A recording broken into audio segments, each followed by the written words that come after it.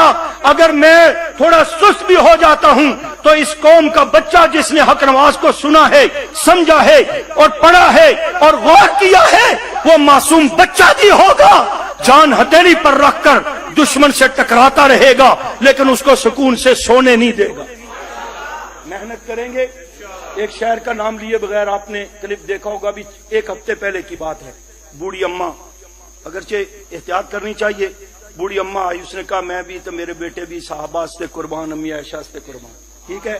پھر وہ بزرگ جو بنا رہے ہیں انہوں نے کہا جی کل ہمارے ہاں لدھیانوی صاحب آ رہے ہیں، یہ دیکھو میری اماں نے گھر میں 150 پرچم تیار کیے ہیں، وہ گھر کے وہاں بھینسیں ہیں، وہاں پر بھینسیں بندی ہوئی غریب گھرانہ ہے، وہ باندھے ہوئے ہیں جناب پرچم، ٹھیک ہے، اور اپنا بتا رہے ہیں کہ ہم کل بھی صحابہ کے لیے تھے، آج بھی ہم صحابہ کے لیے، کل بھی ہماری زندگی امی عائشہ کی عزت کے لیے تھی اور موت بھی انہی کی عزت پر تھی، آج بھی ہمارے جذبے وہی ہیں جو 35 سال کی جد و جہد اور مار کھانے کے بعد بھی ٹل نہیں سکے، ہٹ نہیں سکے، مٹ نہیں سکے، بات نہیں چھوڑ سکے، مشن نہیں چھوڑ سکے، ان کو مختلف انداز میں الجھا کر کے چھڑوایا جانا چاہتے ہیں مشن کو، تو پیغام دے دو سب کو کہ ہم اللہ اور اس کے رسول صلی اللہ علیہ وسلم صحابہ اہل بیت کے جس عنوان کو لے کر، ناموس کے عنوان کو لے کر چل رہے ہیں، اتنی قربانی لگ چکی ہے، اپنی قربانی دینے کو تیار ہیں، خام خیالی ہے کسی کی کہ وہ ہمیں اس عنوان سے اٹھانا چاہتے ہیں۔ ہم انشاءاللہ کل بھی صحابہ کے غلام تھے، اہل بیت کے غلام تھے، آج بھی ہیں، مرتے دم تک رہیں گے۔ ساتھ دو گے، کوشش جاری رکھو گے، یہ محنتیں، یہ پروگرام، درس قرآن، تربیتی نشستیں، جہاں بھی اطلاع ملے، صحابہ کی لاد رکھتے ہوئے، اہل بیت کی لاد رکھتے ہوئے، ندیم صاحب کی عزت کا مقصد نہیں، قاری صاحب ان کی میری عزت کا مسئلہ نہیں، اللہ اور اس کے رسول صاحب اہل بیت کی عزت کا مسئلہ ہے، ان کی عزتوں کی خاطر، ان مظلوم صحابہ کی خاطر اپنے آپ کو پیش